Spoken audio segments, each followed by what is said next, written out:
It's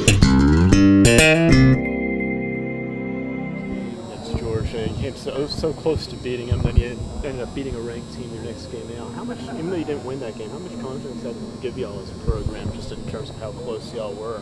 It gave us a lot of confidence. Coach Jones talking about just trying hard, 63 in effort, all disruptions, and just playing hard and playing Tennessee football. That was really, that gave us a lot of confidence, doing what he told us to do, buying in, doing the little things right, and coming that close, and unfortunately coming up short against him. That really taught us, what he was talking about is what we need to do as a program.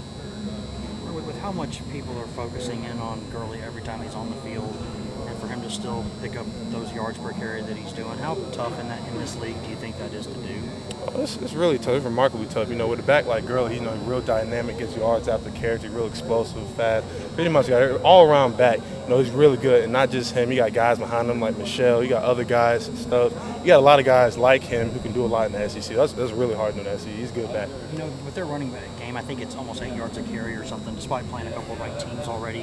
When you see that kind of stuff on film, do you kind of go, whoa, like, okay, these guys can play, or do you get like excited about it, like, okay, yeah, these guys are good, this is gonna be fun? Yeah, you definitely know, and when you get into that depth of that SEC play, everybody's talented. Gurley, teams like Alabama, Alabama has running backs too. Everybody has backs. When you see that, you got, just basically stop the run, and everything else, is just gravy at that point. I think Alabama's backs play more than you, I think. Y'all came so close against Georgia last year. Is there a sense going into this game maybe there's a little unfinished business because of just how close that game was last year? Or? Oh yeah, definitely. You can feel it around the campus, around the locker room, weight room. Everybody's locked in, ready to go. It's a big game. What did you take from that game last year? You had the big sack, obviously. Did you feel like you kind of got your feet under you in kind of SEC play and really started to settle in that game? Yes, sir. I mean, that was a stepping stone, to my career and really to our, defense as a whole. Getting off on third down, fist up, all the fundamentals, swarming to the ball, everything like that was the center of our defense. So I felt like that was a big step.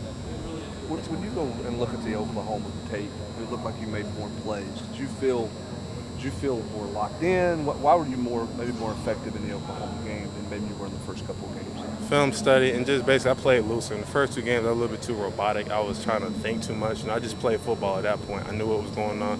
I just reacted and, watched my keys pretty much. So did you have more, how much more confidence do you have going into this game based off of that? I know you're always confident in the game, but how much better do you feel maybe about your game right now than you did 3 weeks ago? I feel a lot better. I feel looser, just more locked in, knowing what I can do, knowing it's not working so well. Just knowing I need to do it on a down-and-down basis to be successful. What's the challenge with them? I mean, obviously they like to run it. They run it a little more, I guess, physical with a lead back, but they're not a between-the-tackles running team all the time either. They will go outside. So what's the challenge for you guys as ends to defending their run game? Pretty much just getting off blocks, holding points, tackling well, very well. Gurley likes to break tackles, every one of their backs. And receivers pretty much like to break tackles. They get a lot of yards after contact. So basically just tackling, being physical at the point of attack, and winning the junction point, I would say. Thanks, man. Thank you.